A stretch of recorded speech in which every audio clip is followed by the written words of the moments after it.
Okay, and let's see, I know you need one. And did I give you one? Perfect timing, you get the last one. This tells you where all the quizzes and assignments are located. All right, when we closed up last time, we had talked about the subfields of psychology. We compared the clinical psychologists, psychiatrists, and therapists. And now we're going to talk about 1879 being a monumental date in the field of psychology. Now, how many have not viewed the history film? Everybody's seen, you have not? Okay. It's all right if you haven't, but I really want you to do that this weekend, okay? It just says history, it's at the very bottom of the content. Okay, it's going to go over a lot of the history that's in the book, and it's a lot more interesting than having to really dig in and read it. So I want you all to watch that film because there will be questions that will appear later that you'll need to know that information. The film, one of the things that the film does is it talks about how the treatment of the mentally ill has evolved throughout the years. And one thing I'd like y'all to keep in mind as you're watching this, each new thing that they used to treat the mentally ill, they were convinced that was going to solve it. That was going to be the way to help the mentally ill. And as you look at it, you'll probably say, some of these things are just absolutely barbaric. What I'd like you to think about as you're watching that film, back when they were doing those things thinking that they were helping the mentally ill, 200 years from now, how are those people going to look on us? And how are they going to judge us as we are treating our mentally ill? What?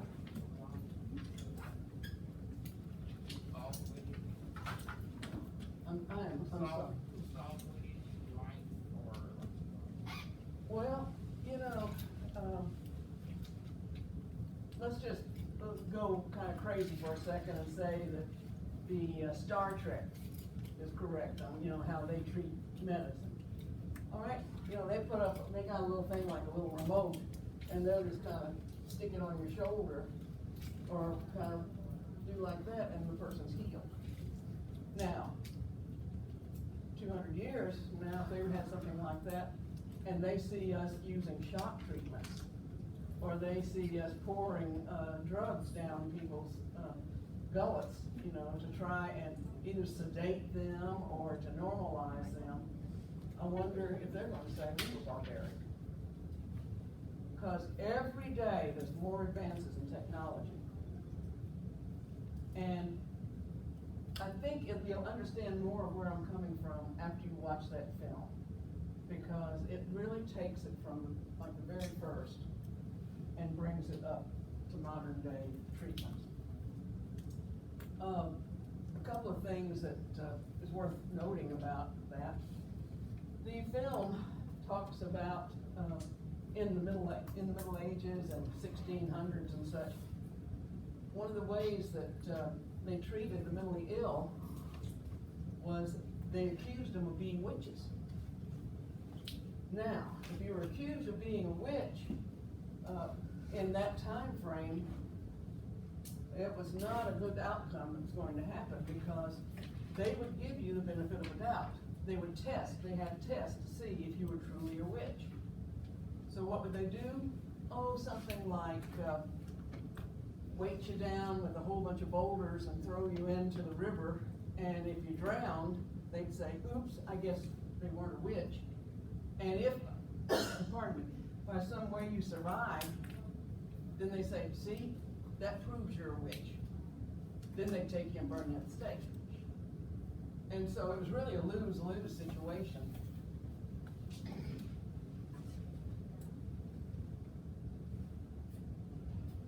A lot of things came up to 1879 in psychology, but this was the watershed date. This is the date that marks the beginning of modern psychology and differentiates it from old psychology. What happened? Wilhelm Wundt established the first psychology laboratory in Leipzig, Germany, at the University of Leipzig. And it's pronounced Wilhelm Wundt because he's German. W's are pronounced like B's. But not only did he establish the first laboratory in Germany, but he also established a new approach to psychology. A new approach called structuralism. That's him. Now, structuralism, he said that the way we could study consciousness was by breaking it down in smaller units and studying each unit separately. So, if he wanted to study, say, the person making a judgment, he would just concentrate on that element of judgment. And each unit would just be an individual entity of consciousness that he would study. He broke it down into basic elements, into basic units. Now, it started in 1879. It didn't last all that long. It pretty well had died out by the early 1900s. It is the root, though, of our modern day cognitive psychology. And so cognitive psychology has a direct link to structuralism. Now, Wilhelm Wundt, he not only gave us the first laboratory, and he gave us structuralism, but he gave us a technique that was called introspection.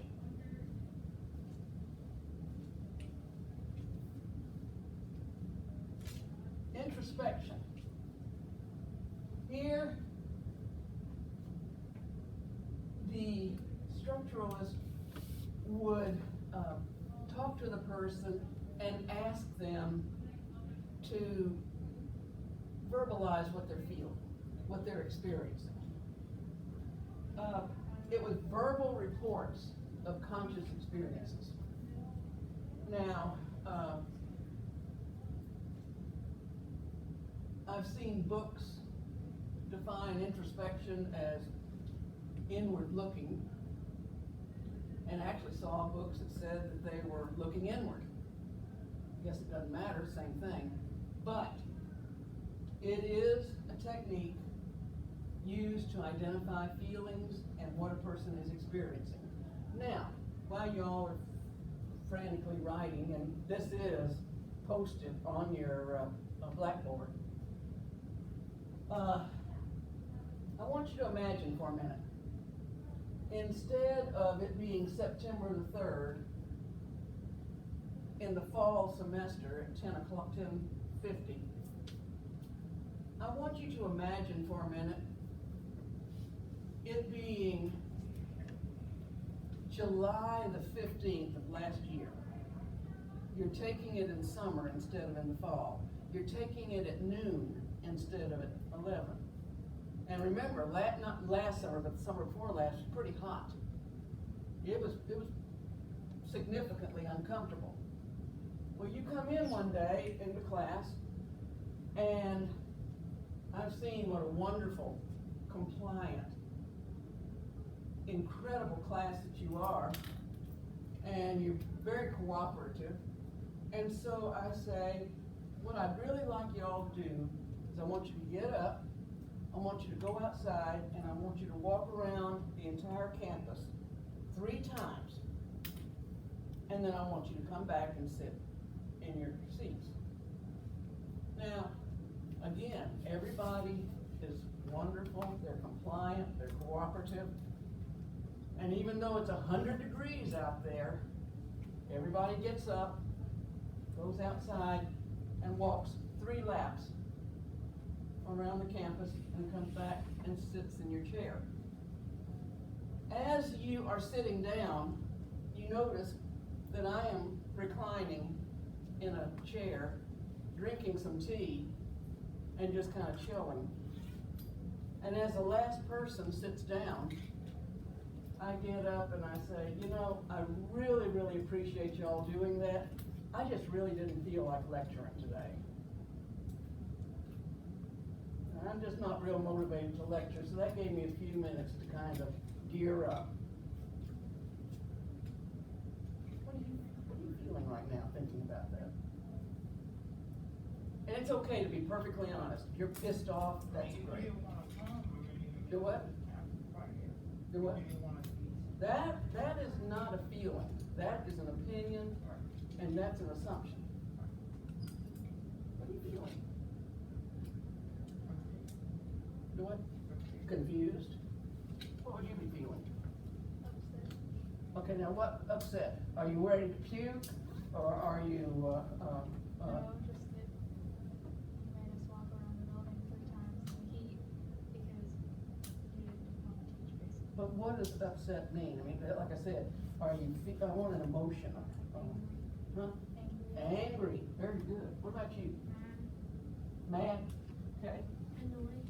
Annoyed. That's a fluffy word for pissed off. Frustrated. Frustrated. Irritated. That's another fluffy word for pissed off. I would say annoyed also. Huh? Annoyed also. Annoyed, okay. Aggravated. Aggravated. Confused. Irritated. Irritated. Mad. All right. Now, I'm going around to each of you and ask you what you were feeling, listening to that scenario. And you looked inside and you thought about it, and then you gave me an emotion. You just did some introspection. You just experienced introspection.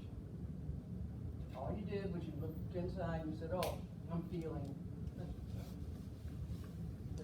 That's what introspection is. You're identifying what you're feeling or what you're experiencing. And then, better yet, you tell somebody about it.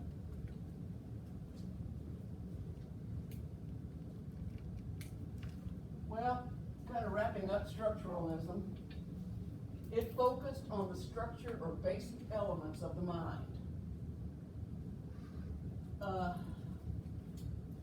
Wilhelm Wundt created the first psychology laboratory in Leipzig, Germany in 1879. He developed the technique of introspection, process of objectively examining and measuring one's thoughts and mental activities. Edward Tishner was Wundt's student, and he brought structuralism to America. Margaret Washburn was a student of Tishner. She was the first woman to earn a PhD in psychology, and structuralism died out in the early 1900s. Didn't last very long. But it's one of our foundational approaches to psychology.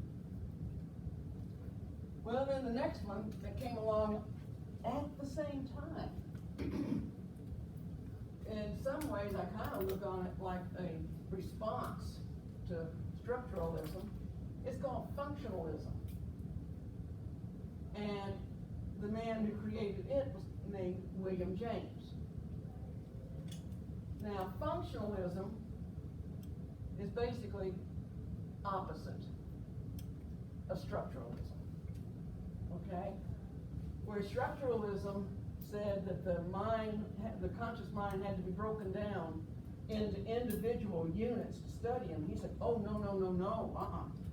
It has to be studied as a whole entity. You don't break it down.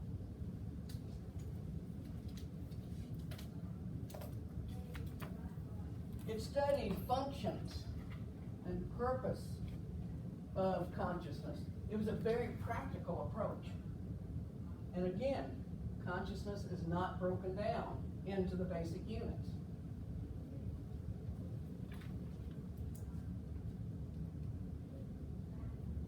Functionalism is how the body allows people to adapt.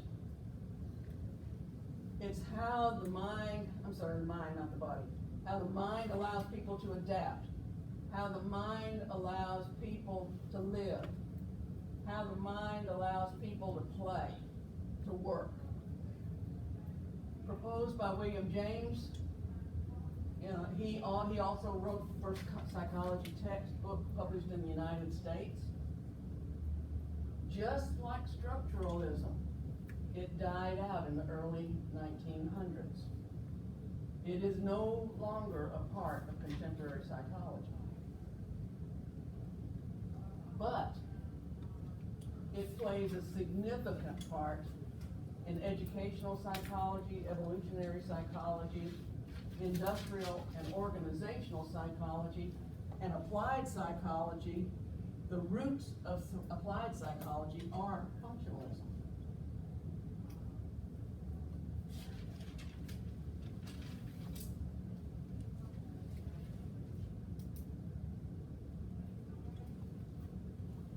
One of the most controversial and yet most famous individuals in psychology has to be Sigmund Freud.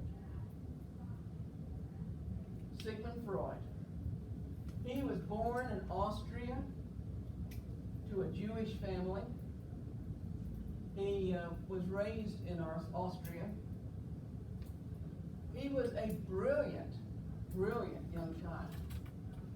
By the age of 12, he spoke over 6 languages, it may have been 7 languages. He had read the complete works of Shakespeare in the original language. He was very studious, and he was the golden child of his mom. His mom made no bones about it. She favored him over everybody else, and it was very evident because Sigmund Freud, as a child, was the only one in the entire family that had his own room. And he came from a fairly large family. He was, his sister one day was practicing piano, had the piano, and he came down and told his mother that that was interfering with his studying. And the piano was removed from the house. As a child, he was very studious, and he very curious. As a young child, he started keeping a record of all of his dreams. It was after he graduated college, he wanted to go into research, but being of Jewish descent, the government only allowed X number of Jews to go into that field, to go into training for that field, and the quota had already been filled. So he decided to go into medicine instead. He got into psychiatry, graduated, and the first few years, there's several things that happened in his life that was significant. I'm going to show you a film on Freud, and one of the things it says was that he had an extreme interest in cocaine. Now, the show says he was never addicted to cocaine. look at his behavior, that's questionable. And when I introduce you to some of his theories, it is at that time you might think that he may have been on happy dust when he came up with that kind of thing, okay? So, after he graduated, he had a multi-year courtship with his girlfriend. I think it was 5 years. Very puritanical, very proper, and they finally got married. During this time, he decided that there was a part of the population that even though the doctors were doing everything they possibly could to help this person, nothing was working. And he said, there's got to be a better way. There's got to be a better way.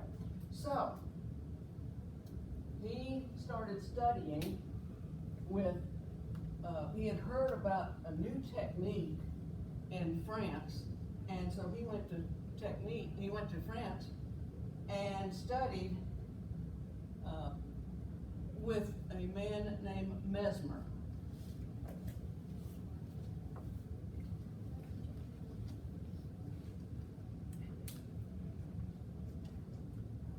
Now, before I get into Mesmer, I want you to think about something here. This man, first of all, he gave us an approach to psychology called psychodynamic.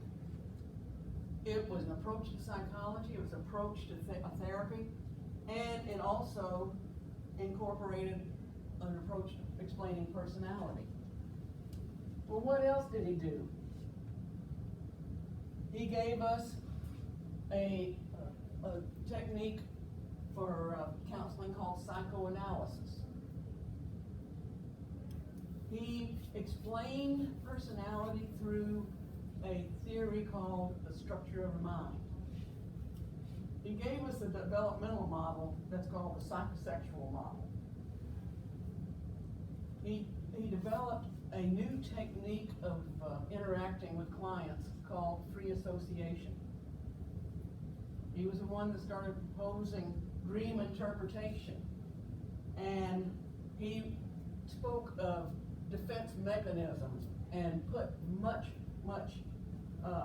emphasis on defense mechanisms.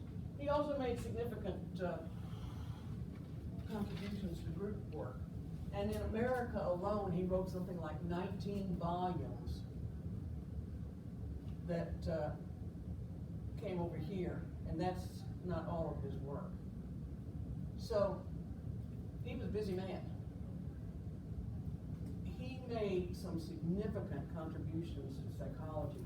And one of the things I want you to know, when somebody really makes an important, significant contribution to psychology, many times they will either name that contribution or that approach by that person's name, or with that person's name. So you may hear me talking about Freudian therapy or Freudian psychology, and that's because he made such major contributions that we are able to actually label his contributions with his name. Now, what? Sigmund Freud, S-I-G-M-U-N-D, and it's Freud, F-R-E-U-D, and it's not pronounced fraud, okay? Now, getting back, here he is wanting to help these people who are not benefiting from therapy, from the protocol of the time. And when you watch the movie, you will find out that some of the things that we're talking about were very prevalent when Freud was practicing. Well, there is a particular type of disorder that he was very interested in that was not benefiting at all from any of the protocol. And we now would call that person a histrionic. They called them hysterics. Somebody very overdramatic, very, very emotional, and usually women. Now, he went to France and he studied under a man named Mesmer. Now, when we're talking about Mesmer, I'm going to divert for a couple of minutes from Freud. So stay with me on this because I am going to wrap it back up together. Mesmer was a man that was in France and he was doing multiple things that was bringing him fame. One of the things he was doing was he believed that some of these challenges people were incurring could be cured with passing magnets over them because it was just a disturbance in the electromagnetic fields of the body. So the patient would come and he would pass magnets over that patient's body, and he would do this on a regular basis. One day he said, you know something? I bet this would work better if we put them in a baquet. Baquet is, I haven't taken French, but the notes that I got, they said a baquet, B-A-C-Q-U-E, is a bathtub. So now he has his patients come into his office, get into a bathtub, and he runs magnets over their body. He does this for a while. Then he says, I wonder if this would work better if we put glass in the baquet. So he puts glass in the bathtubs. And they'd come in and he'd pass those magnets over the body. Readjusting, realigning the electromagnetic forces in their body. Then he came up with this brilliant explanation. I am so special, I don't need magnets. So he threw away his magnets. The person would come in, get into the bathtub, and he would pass his hands over that person's body to realign the electromagnetic forces. Well, that was the final straw. The French government came to him and they said, we've tolerated a whole bunch of things, but this is just a little bit too much. We need you not to do this, go back to more traditional treatment. And he said, no. And they said goodbye. And they exiled him, made him leave the country. Well, he had a whole bunch of students.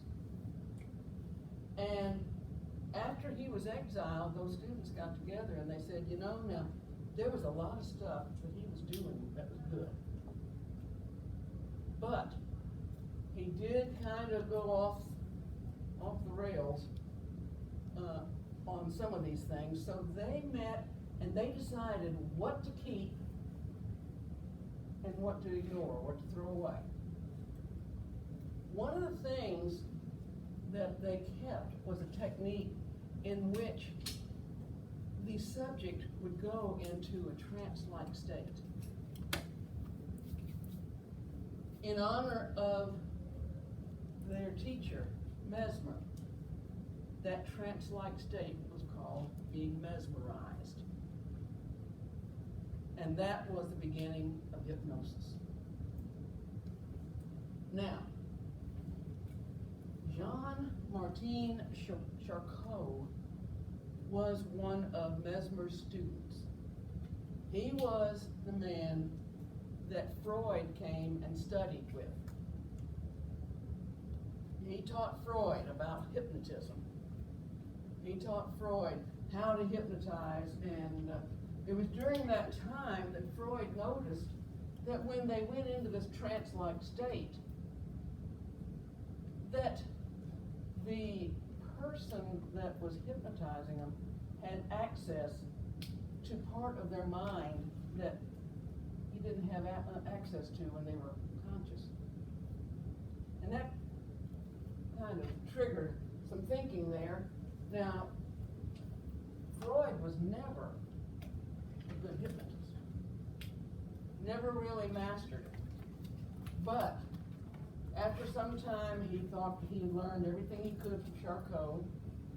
He didn't see the success that he really wanted to see with the technique. And so he left Charcot, and he had heard about another guy called Brouwer. This fella was having a tremendous amount of success, and he was gaining quick fame from a new approach to his patients. They would come in and they would talk about their problems. Now, that was unheard of. I mean, first of all, you know, you're talking about the 1800s, very puritanical, very proper, and I mean, you don't go, you know, taking your dirty laundry out and showing your dirty laundry to somebody out of the family. You don't talk about your problems.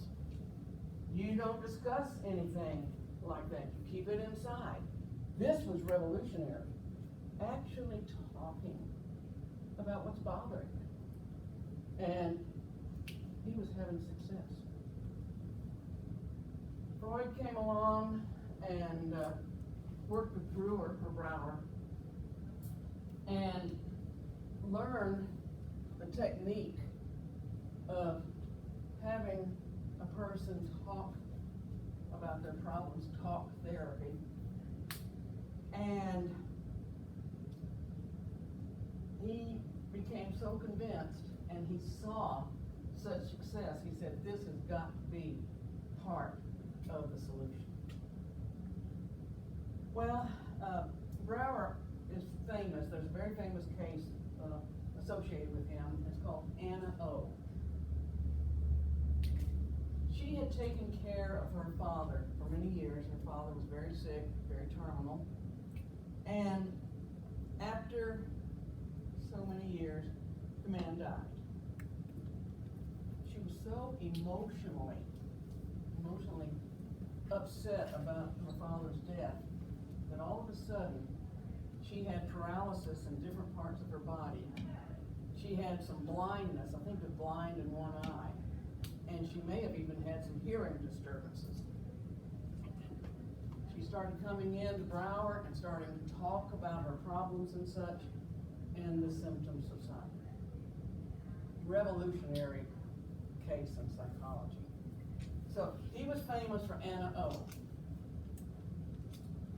Freud went back and started his own practice, and one of the things that he did was he took Brouwer's approach and modified it and expanded it. He came up with a technique called free association. Now, free association, the person will come in and lay down on a couch, and the therapist will give them a lead, and the person will talk uninterrupted for about 50 minutes. The only time a therapist will contribute during that time is if they start winding down or can't think of anything to say, then the therapist will jumpstart it. 30 or 50 minutes, just talking about anything that comes into your head. The therapist, making notes, does not ask questions, does not interrupt, does not comment, does not make any kind of interjection. They're quiet, and they let that person talk and talk and talk for 50 minutes, and they're just making notes. Well, Freud started having some significant success. Okay. He became very famous. And the book and the movie will actually show a time that even though he was gaining fame during World War I, he hit on some really, really hard times. So now we know that Freud developed free association, and let's see what else he did. He wrote a book. I think he said he thought this was the most significant book that he wrote. It was written in 1899, but because of his ego, the publishing contract was, the part of the contract said that it had to have the date 1900 on the book so that he would be known as the psychologist who ushered in the 20th century with the first psychology book. So it was published really in 1899. Now, this covered many things, and one of the things that was kind of revolutionary was Freud's idea about how important dreams are in a person's life. Now, folks, I'm going to tell you right now, depending on what approach to psychology that you ask about, that'll determine on how they feel about dreams. Your Freudian psychologists, they are all about dreams. That is a major component of Freudian psychology. Now you talk to a biological psychologist, and they're interested in dreams as what electrochemical forces initiated it. They're not going to be interested in interpreting it. Behavioralists are not going to be interested in interpreting dreams. Some of your cognitive psychologists, some of them are interested, humanistic, so, but you can always count on a Freudian psychologist to want to interpret a dream. Well, he said that every dream has two parts. The first part is called the manifest content. The manifest content is the actual dream. It's the actual dream that you dreamed. If you tell somebody, well, I dreamed last night about such and such, that's the manifest content. The latent content is the hidden meaning, the symbolism, the hidden meaning, okay? Now,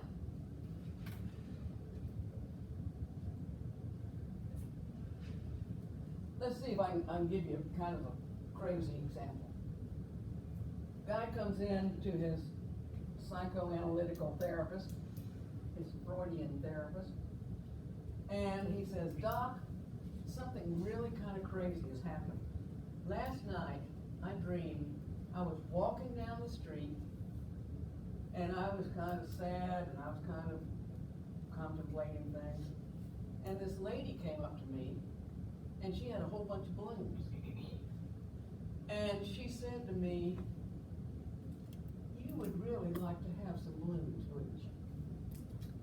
And I said, I really would. And so she hands me a couple of balloons and walks away. A smile came on my face like I've never had. I was the happiest I've ever been, and then I woke up. And actually, I've been in a very good mood ever since. And the Freudian psychologist, oh, wow. I wish you could have told me about this sooner. I wish you could have dreamed this sooner. This is a real missing component in our puzzle. Somewhere, sometime in your life, there was a woman who deprived you of her breasts. It may have been your mother. Maybe she didn't breastfeed you. Maybe when you were just a boy turning into an adolescent, you were repelled by a young girl that you were pursuing. Maybe your wife doesn't want you to touch her breast in foreplay. But somebody has had a significant part in your life by denying you access to her breasts. We will now know where to go and what to be working on, because this is significant. The manifest content, I was walking down the street, lady came up, said, "You'd like some balloons?" I said, "Yes." I took them, I was happy, I woke up. Latent content, somebody's deprived you of breasts. This is really significant because in your youth, in your past, somebody, you really wanted access to these breasts, and somebody has denied you, and it has affected you, and now we'll work on that. That was the latent content. Now, covered a whole bunch so far. Any questions?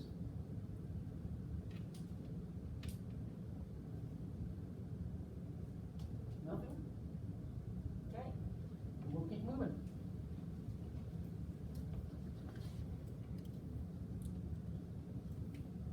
Freud's view of mankind, his idea of the nature of man, the inward feelings of man cannot be trusted. Man has no control over sex or aggression due to repression. We should substitute the word humans there. Humans cannot be trusted. They have no control over sex or aggression due to repression. I'll tell you what repression is shortly, but every picture you see of Freud, he looks so serious, so morose, almost sad.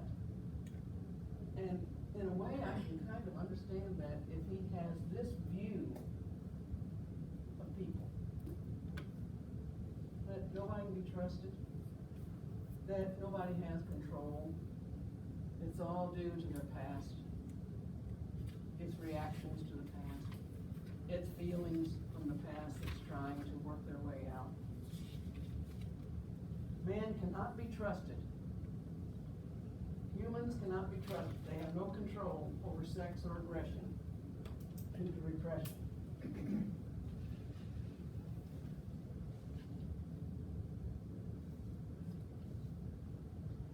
Well, along with psychodynamic, now psychoanalysis came first. It is a theory and a therapy that Freud developed. Freud, his patients suffered from nervous disorders, like I was telling you, hysteria, with no found physical cause. Another type of person that he worked with that fall under this idea of they would do everything they could but could not find a cure. It's called conversion disorder. And conversion disorder, a person will have paralysis of a part of their body with no cause, no reason. Okay. So, Freud's patients suffered from nervous disorders with no found physical cause. He proposed that there is an unconscious, unaware mind in which we push or repress all of our threatening urges and desires. As we go through this class, I'm going to give you some key words to link together. And as you go through different classes, like if you go through sociology, if you go through abnormal, whenever you hear one of these words, the other one should automatically come right up. And if you do that, if you learn that, and if you keep that in mind, it will help you in the future. Somebody brought me a quiz, about 4 or 5 months ago, and they asked me to take this psychology quiz. Well, I looked it over, and there was one question I did not have a clue. I did not know what the answer was, but I saw that there was a question about Freud, and buried in one of those answers was the word unconscious. Had no idea what the correct answer was, but I knew the unconscious goes with Freud. And so I picked that answer, and it was correct. Okay? So whenever you hear the word Freud, think of the word unconscious. Because I'll guarantee you, if you're going to start talking about Freud, it won't be very long at all before the word unconscious starts entering that conversation. He put a tremendous amount of significance in what is called the unconscious mind. He said that there are different parts of our mind, and this unconscious mind, we're not aware of what's in it. And it holds a lot. We're going to talk about that shortly.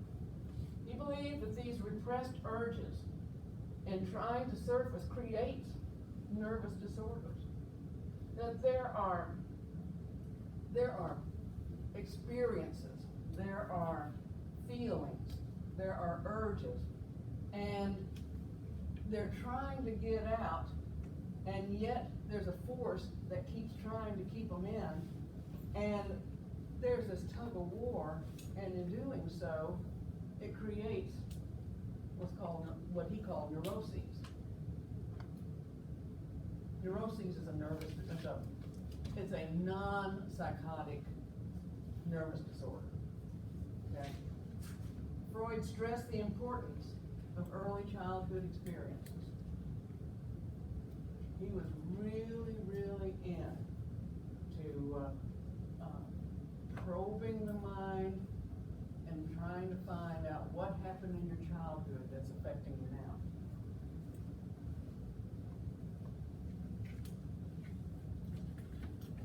Well, I told you I would tell you about the different parts of the mind, and let's go ahead and talk about this theory that he came up with. The theory is called the structure of the mind. It's his most important theory, and it actually is the cornerstone of all Freudian theory. Everything is going to be related and affected by this theory. Well, he says that there are levels of awareness in our mind, and there are functions in the mind. Okay? Now, everybody talks about this theory using an iceberg. Okay? Now here you've got the water line, and you've got part of the iceberg showing. Then you've got this area right here that's just underneath the water line, but it's accessible, but it's not the major part of the iceberg. But look at what all is deep. Well, here he says this part right here is the conscious mind. The conscious mind is what you're aware of at any given point. Okay? What class are you in right now? Psychology. Who are we talking about right now? Freud. What school are you attending right now? All right. Those answers came just like that. They're aware. They were aware of that, and that they're aware of it at that moment. Okay. Didn't take a split second for them to answer. But then you've got an area of the awareness, a level of awareness called the preconscious.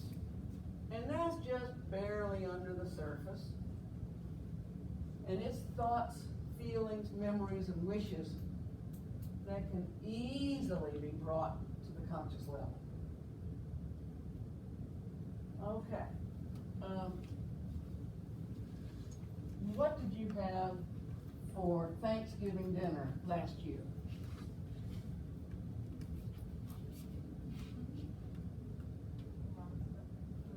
Such as? All right, turkey, potatoes. Did you say rolls? No, I said deviled eggs. Deviled eggs, green beans. Okay, okay. Where did you spend Christmas last year? My grandma's. At your grandma's. What school did you graduate from? Bryant.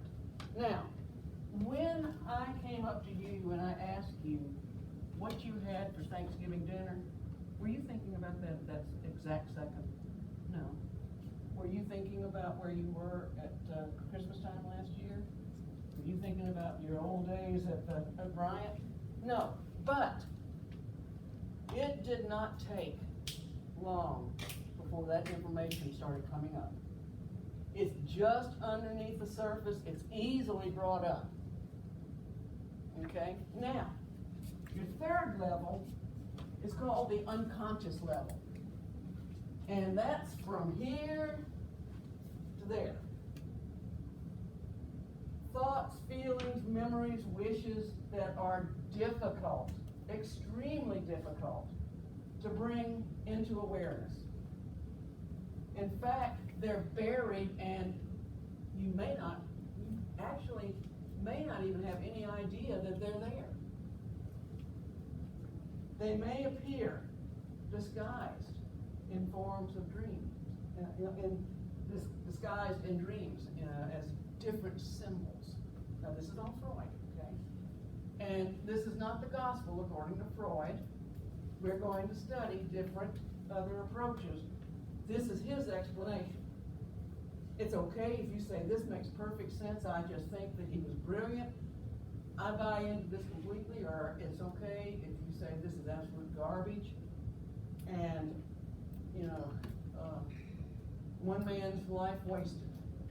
Whatever you want. That's one of the things about psychology. We have different explanations, and the psychologist will choose which they believe explains things the best. Okay?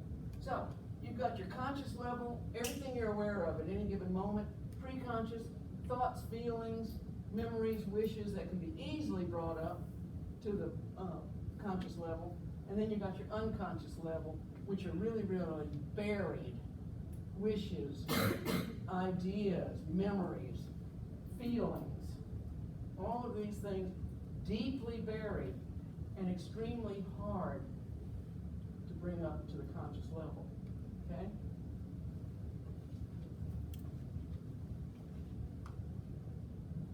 Well, there's that slide, 3 levels of awareness, the conscious, the preconscious, the unconscious.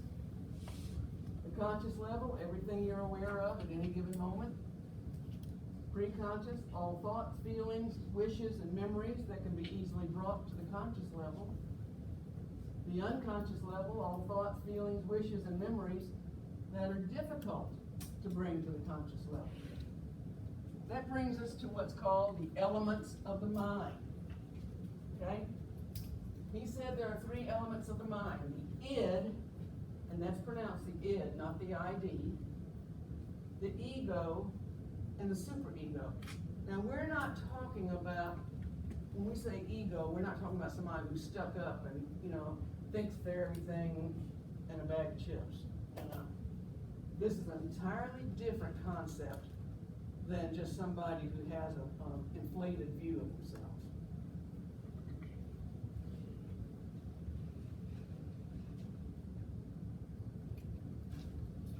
The id is a primitive, biological side of the personality. Primitive, biological side of the personality.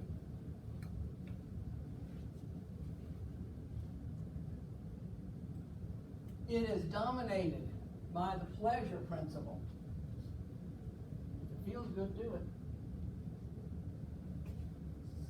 So primitive, biological, and it's dominated, it's driven by the pleasure principle. It has no organization, no morals, and no sense of time.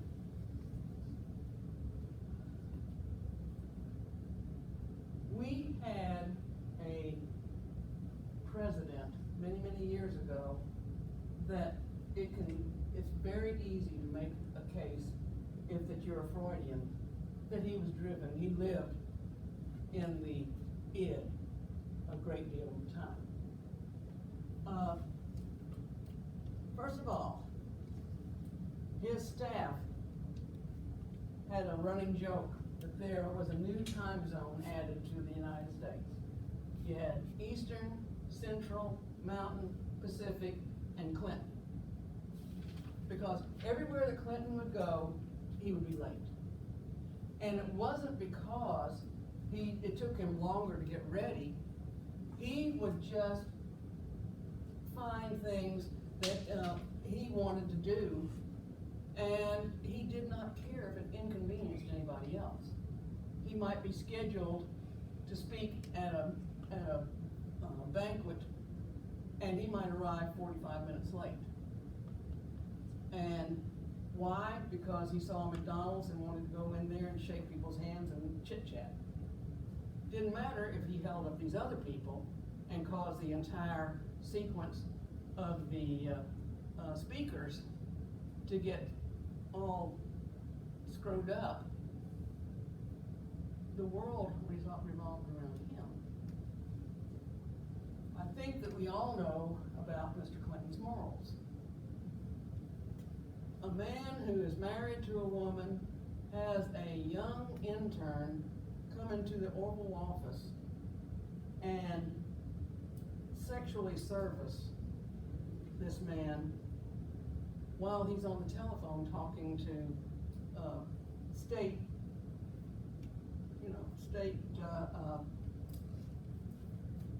presidents and such. He has a problem with his morals. He has a problem with his morals. Now, organization, I don't know. I can't talk about that. But we're starting to lay a foundation now to think about Mr. Clinton functioning in the id, okay? Driven by the pleasure principle. No morals, no sense of time. Driven by the biological side of the personality. The id is into instant gratification. If it feels good, do it now. Don't wait. Grab all the gusto that you can. Don't worry about consequences. Don't worry if it inconveniences anybody else. Don't worry if it hurts anybody else. Because the id is selfish, self-absorbed, and self-serving. It's all about me. And after I get all my wishes, all my desires, and all my needs met, then you can have the sloppy seconds.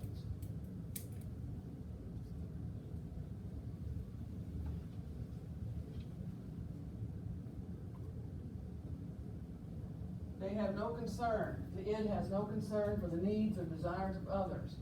The processes are all unconscious. The id makes itself known through dreams. That's that symbolism. Neuroses, which is emotional disturbances. Free association. That's the technique of talking without interruption. And Freudian slips. Technical name of a Freudian slip is a parapraxis, and And this is when you say something, and after you say it, you automatically say, oh, I didn't mean to say that, and you're, oops, and you're really embarrassed. Now, I've got a Freudian slip on my behalf from last semester. And, I mean, I felt like I blushed probably for 2 hours after class. But it is an excellent example of a Freudian slip. I was talking about Clinton. And I was talking about the Oval Office, but it came out the Oral Office. Now, that is a beautiful example of a Freudian slip. A second I said, oh my goodness, I meant to say oral, oval. See, I did it again. I meant to say oval. And, you know, everybody was just cracking up. But that's what a Freudian slip is.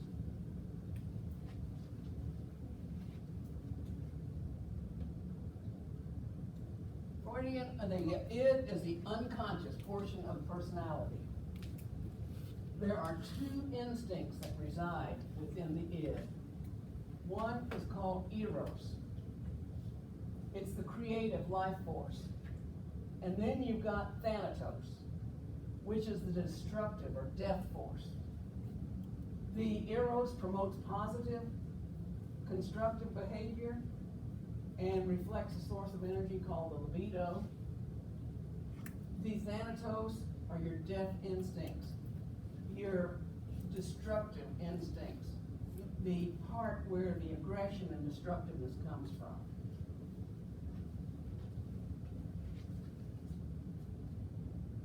Then your second part of the personality is called the ego. It is the executive administrator of personality. It is a negotiator, okay? It is driven by the reality principle.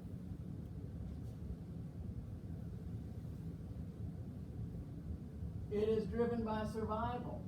It is reasonable. It is logical.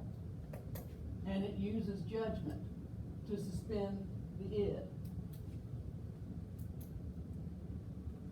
And the ego develops from the id, usually around somewhere between 1 and 3 years old.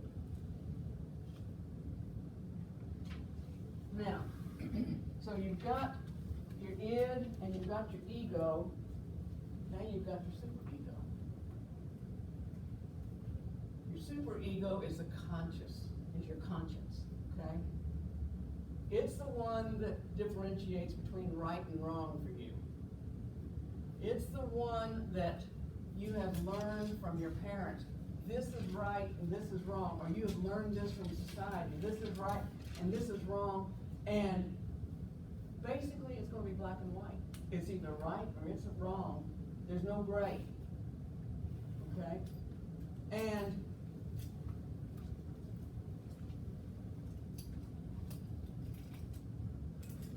it contains the morals. It incorporates the parental and societal standards.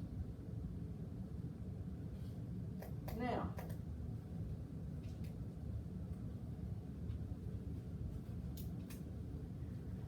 let's say I'm in Best Buy. Now my husband says I'm an electronics junkie. I love toys, and my toys are like electronic toys, especially things like sound systems and big TVs and such. And so let's say that I go to Best Buy and I'm walking around and I see like a wall-to-wall TV that has just been released and it is up for sale. Massive sound system goes with it. Chris, we gotta get this. We gotta get this right now.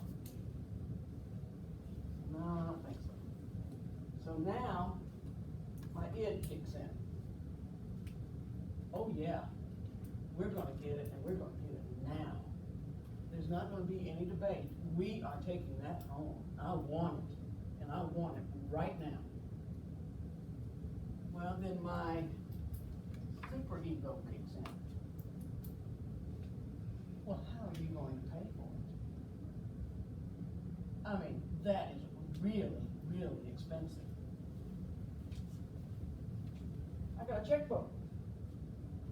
Hey, if they're stupid enough to take a check, even if I don't have enough money in the account, I don't care. I want that TV and I want it today. And so I'm going to have it, and I'll just write them a check.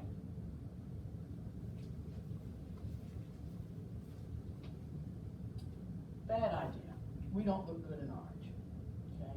We don't like the food that they will be serving in jail. Bad idea. Let's not do that.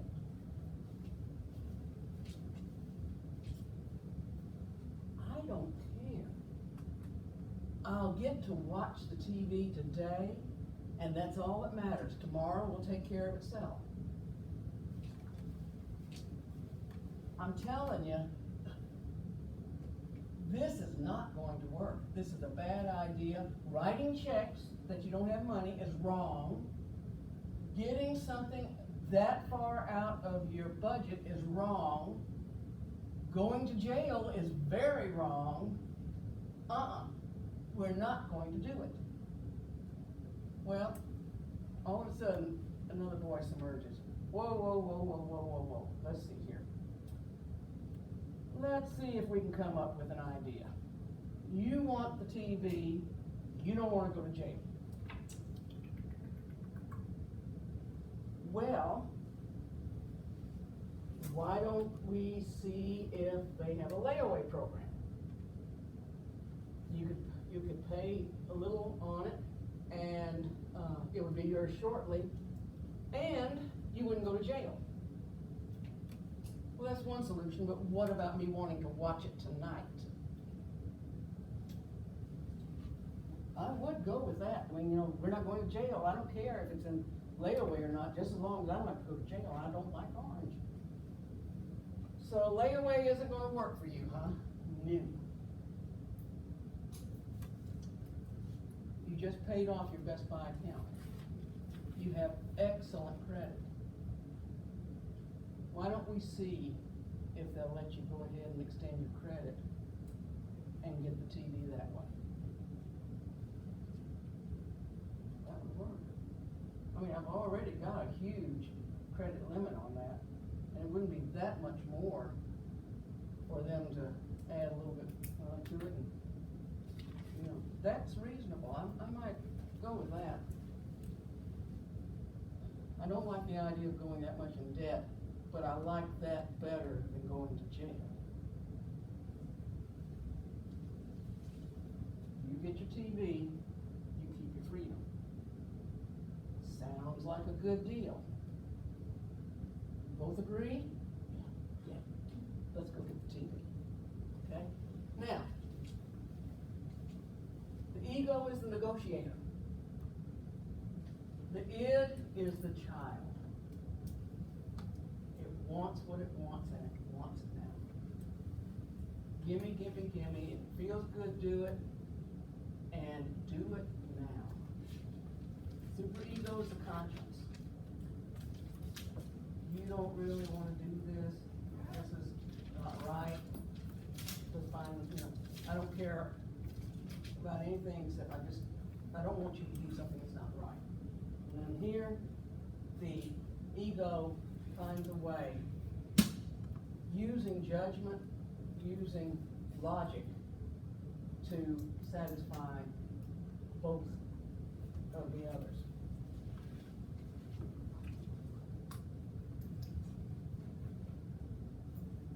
If you have a superego that's inflated, you're going to have a high control person. Okay? And somebody who's very inflexible, very what we call legalistic. This is the rule. This is the way the rule was written. There is no compromise. There is no flexibility. This or this, that's the way it is. That is when you have a superego out of control. Now, if you had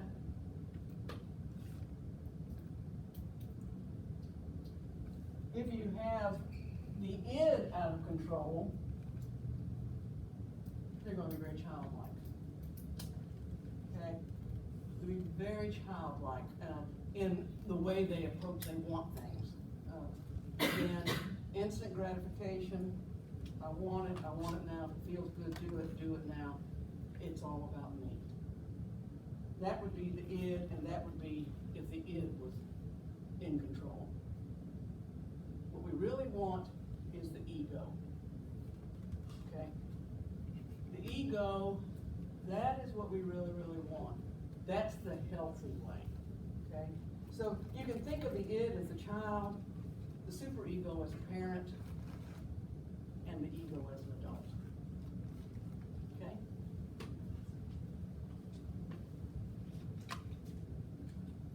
Well, actually, when you're talking about the id, the ego, and the superego interrelating, it's what's called the eternal struggle. I want it now. You can't have it. It's not right. Well, let's just do a little bit of planning and see if we can get it. Okay?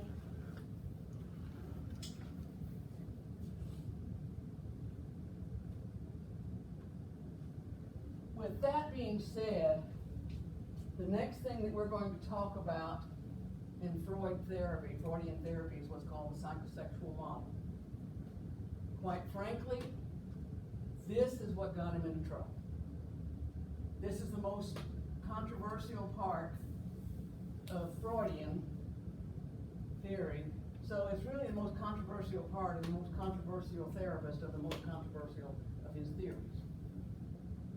So we're going, as we go through this is the one that I promise you'll wonder if he wasn't on happy dust when he did it. It's kind of bizarre at times.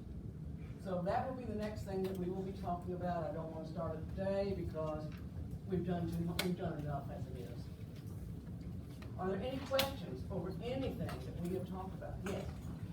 So if the ego is good in Freud's mind, then how did we turn it into a bad thing? I mean, it's not the same thing, but like they use the same word. We don't turn, but if the ego is in control, everything is going to go smoothly. We're going to keep it balanced. Yeah, but like some people, if they say that so-and-so has a big ego, Oh, then it seems remember, bad. I told you, you don't use that word when we're talking about Freudian theory. So how did they? It has been taken and misused. Yeah. This ego is a part of the mind that helps to control the other two. It's not an overinflated opinion of yourself. Okay. Good question. I'm so glad you said that because if you wondered it, somebody else was wondering the same thing. Anybody else got any other questions? Well, let's sanitize the, where's the, okay, are we out? Yep. Oh. Here. Take this.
Y'all have a great weekend and keep it safe. Take care of y'all self.